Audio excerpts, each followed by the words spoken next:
News और मैं हूं आपके साथ साधिका कौर। आज हम आपके सामने जो पेश करने वाले हैं उसको सुनने के बाद आप वाकई दंग रह जाएंगे। आज हम आपको बताने वाले हैं टी सीरीज के मालिक गुलशन कुमार के बारे में। जी हाँ, शायद आपको याद होगा गुलशन कुमार की हत्या 1999 में 16 गोलियां लगने के बाद हुई थी। जी हाँ, और जो उनको मारा था वो अंडरवर्ल्ड डॉन इकबाल मिर्ची ने मारा था। जी हाँ, इकबाल मिर्ची जो 80 के दशक में जिन्होंने ड्रग्स में अपना काफी बड़ा नाम बनाया था, वो ड्रग पेडलिंग में सबसे बड़ा नाम था, वो एक अंडरवर्ल्ड डॉन थे। उनके संबंध दाऊद इब्राहिम से थे। दाऊद इब्राहिम के संपर्क में आने के बाद ही इकबाल मिर्ची अपराध की दुनिया में बस चुके थे और 80 के दशक में सबसे फेमस थे। आपको बता दें, टी सीरीज के मालिक गुलशन कुमार वैष्णो माता के बहुत बड़े व भक्त थे। वो माता रानी के जगराते करते थे। उनको दूर दूर से लोग जगरातों में बुलाया करते थे। वहीं वो टी सीरीज की कंपनी भी चलाते थे जिसमें वो अपनी म्यूजिक एल्बम्स को भी लॉन्च करते थे। वहीं आपको बता दें कि इस दौरान 1999 में इकबाल मिर्ची ने गोलियां मारकर उनकी हत्या करवा दी और ये कह के हत्या करवाई कि तुमने बहुत भक्ति दिखा दी। वहीं आपको बता दें, जब इकबाल मिर्ची ने गुलशन कुमार की 1999 में हत्या करवाई थी तो इकबाल मिर्ची के बंगले में ही उनके हत्यारों की लाश मिली थी। लेकिन अभी तक कोई नहीं जान पाया आखिर गुलशन कुमार के हत्यारों की लाश मध्य प्रदेश में बंगाल में इकबाल मिर्ची के बंगले में कैसे मिली, क्योंकि इकबाल मिर्ची उस समय खुद लंदन में थे, वो खुद बीमार थे। वहीं आपको बता दें, आज तक किसी को नहीं पता चला कि इकबाल मिर्ची के बंगले में गुलशन कुमार के हत्यारों की लाश कैसे मिली। चलिए आपको बताते हैं हमारी इस रिपोर्ट में। मध्य प्रदेश की राजधानी के सबसे पोश इलाके हैं श्यामला पहाड़ी, जहां कई मंत्री मुख्यमंत्री निवास से भोपाल नवाब के रिश्तेदारों के भी बंगले हैं। इन्हीं बंगलों में से एक है अंडरवर्ल्ड डॉन इकबाल मिर्ची का बंगला, जो आज भूत बंगले के नाम से पहचाना जाता है। ये बंगला तब चर्चाओं में आया जब टी सीरीज कंपनी के मालिक गुलशन कुमार के हत्यारे की लाश मिली थी। बता दें कि म्यूजिक कंपनी टी सीरीज के मालिक गुलशन कुमार की हत्या का दोषी अब्दुल उर्फ मर्चेंट को जल्द ही बांग्लादेश से भारत लाया जाएगा। मर्चेंट फर्जी पासपोर्ट मामले में 2009 में बांग्लादेश की जेल में बंद था। वहीं जब उसकी रिहाई हुई तो गौरतलब है कि गुलशन कुमार मर्डर केस में मर्चेंट को 2002 में उम्र कैद की सजा हुई थी, लेकिन पैरोल पर रिहा होने के बाद वो भाग गया था। तब से वो बांग्लादेश में था। बता दें, जिस आंगन में दशकों पहले हंसी ठिठोली गूंजती थी, वहां आज वीरानी छाई है। नवाबों की शान रही ये इमारत आज अपने उजड़े कल पर आंसू बहा रही है। मां वैष्णो के भक्त टी सीरीज म्यूजिक कंपनी के मालिक गुलशन ग्रोवर की हत्या करने वाले अंडरवर्ल्ड डॉन इकबाल मिर्ची का ये बंगला भूत बंगला कहलाने लगा है। बता दें, साल 2012 में श्योरविन कंपनी ने होटल बनाने के लिए 7.5 करोड़ रुपए में खरीदा था, लेकिन आज तक इसे दोबारा नहीं बचाया जा सका।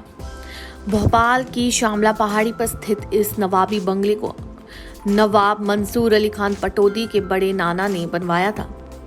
बाद में भोपाल नवाब हमीदुल्ला खां के बड़े भाई ओबैदुल्ला खां को बंटवारे में ये बंगला मिला। इसके बाद ये बंगला ओबैदुल्ला खां के बेटे नवाबजादा राशिदुल्ला के नाम हुई। उन्होंने इसे मुंबई निवासी देवराज सरत को बेचा। बता दें, साल 1971 में ये बंगला जॉर्ज पेटन्स नामक एक एंग्लो इंडियन महिला के नाम से खरीदा गया। कहा जाता है कि महिला की बेटी मुंबई में थी और वो इकबाल के संपर्क में आई। इकबाल ने पहले उसे झांसे में लिया और जॉर्ज पैटन्स को इलाज के बहाने मुंबई ले जाकर बंगला अपने नाम करा लिया। नवाब ने 10,000 वर्ग फीट में इस बंगले में खूबसूरत नक्काशी कराई थी। साल 2012 में श्योरविन कंपनी ने होटल बनाने के लिए 7.5 करोड़ रुपए में खरीदा था, लेकिन तब से वो पलट कर नहीं आए। वहीं लोगों को कहते सुना है कि इस बंगले में तरह तरह की डरावनी आवाजें आती हैं। कई लोगों ने बंगले में एक महिला की परछाई को देखा है।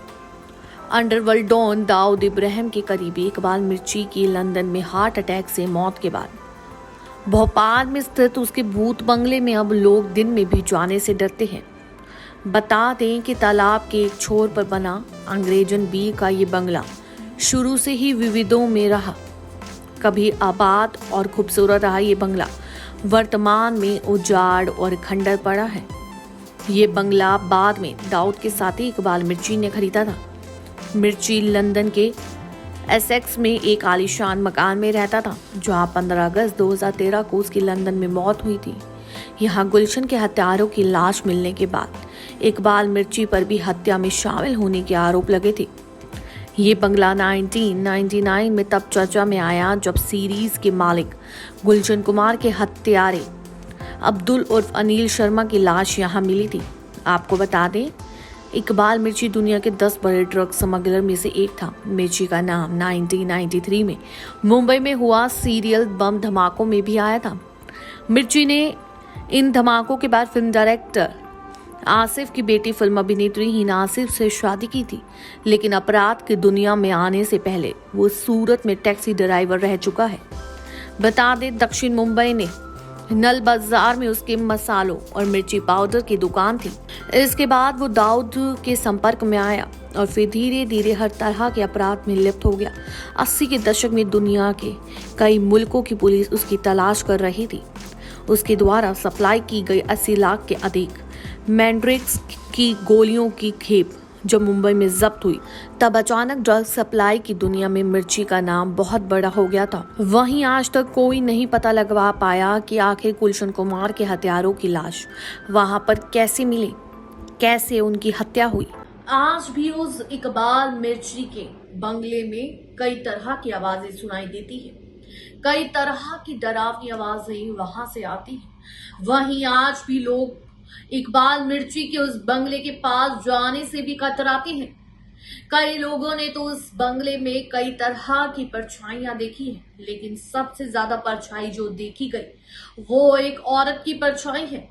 वहीं आपको बता दें, आज तक इस बात को कोई नहीं पता लगा पाया कि आखिर गुलशन कुमार के हत्यारों को किसने मारा। वहीं लेकिन जब से इकबाल मिर्ची के बंगले में गुलशन कुमार के हत्यारों की लाश मिली तो इकबाल मिर्ची का भी नाम इस केस में आ गया था। लेकिन आपको बता दें, लंदन में ही इकबाल मिर्ची की मौत हार्ट अटैक से हो गई थी। वहीं आज भी ये बंगला सुनसान पड़ा है, बाहर से ही इतना डरावना दिखता है। साथ ही आपको बता दें कि इस बंगले को कई बार सबने खरीदने की कोशिश की। 7.5 करोड़ रुपए में ये बंगला हालांकि बिक भी चुका है, लेकिन अभी तक इस बंगले को फिर से बनाने की कोशिश किसी ने नहीं की। कोई भी यहाँ पर पलट कर नहीं आया, ना ही यहाँ पर किसी तरह का होटल बना, ना ही कोई रेस्टोरेंट बना। इतना बड़ा ये बंगला आज भी वीरान पड़ा है। वहीं इतने पॉश इलाके में होने के बावजूद इसके आसपास की सारी जगह सुनसान दिखाई देती है। कोई भी भूल के इस बंगले में जाने की हिम्मत नहीं करता, और शायद ही कोई जानता है कि गुलशन कुमार के हत्यारे जहां मिले, जिस बंगले में मिले, वो बंगला आज भूतिया बंगला के नाम से जाना जाता है। वहां के आसपास के लोग उस बंगले के आसपास भी नहीं भटकते। वहीं ये बंगला बिक चुका है, लेकिन अभी तक उस पर किसी तरीके का काम शुरू नहीं हुआ।